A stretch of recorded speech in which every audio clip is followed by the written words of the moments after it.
Chapter 7. "All right, boys and girls," Miss Plimsoll said. "It's almost time for lunch. Clear up your things, paint pots securely closed, brushes washed, paintings unpinned and laid out to dry, drawing boards stacked against the wall.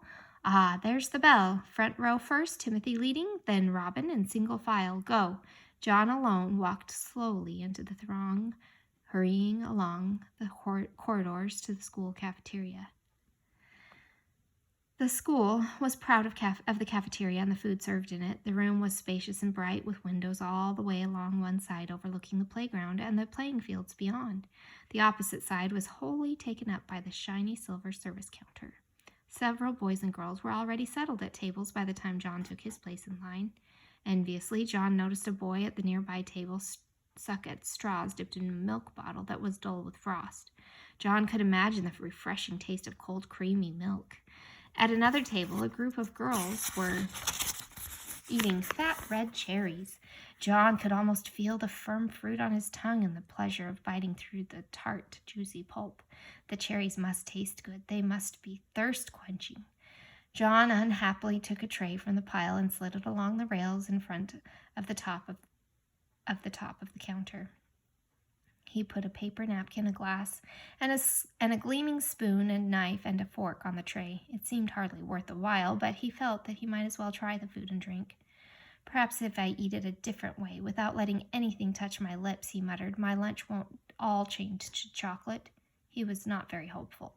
"What?" asked the boy standing next to him. "Nothing," John said. "I thought I heard you say something about chocolates," the boy said. "I hope this is the day for chocolate cream pie," he added. "That'd be super." On chocolate cream pie days of the past, John had been known to skip the main course so he might spend all his lunch money on dessert.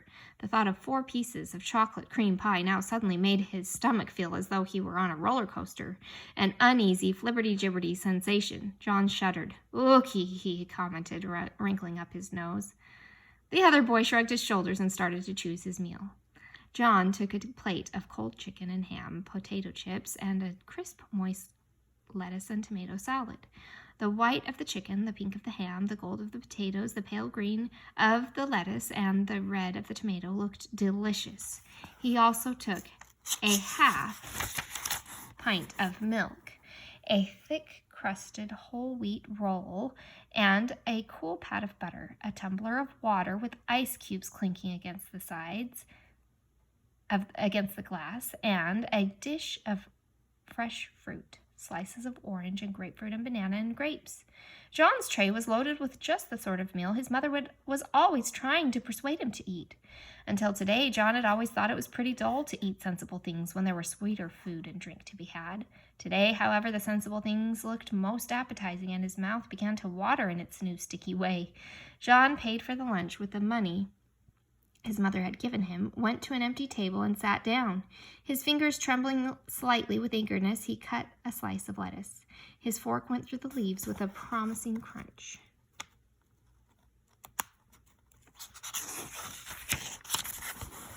He stuck the prongs of the fork into the mouth-sized piece of lettuce and carefully inserted it into his mouth. The lettuce didn't touch his wide-stretched lips. John's teeth came together in crisp layers of sweet chocolate.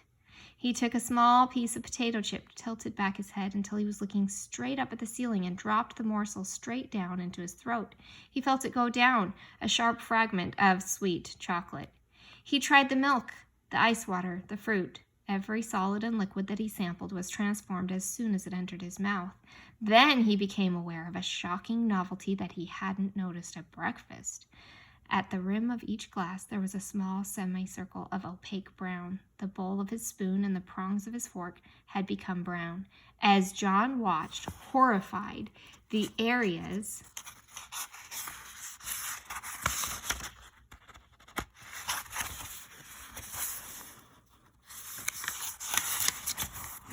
of magic chocolate slowly spread until at last the glasses and the cutlery were all solid chocolate. The trouble was unquestionably growing worse. John's scalp tightened with fear. "What am I going to do?" he asked himself miserably. Oh dear, what is going to happen to me?"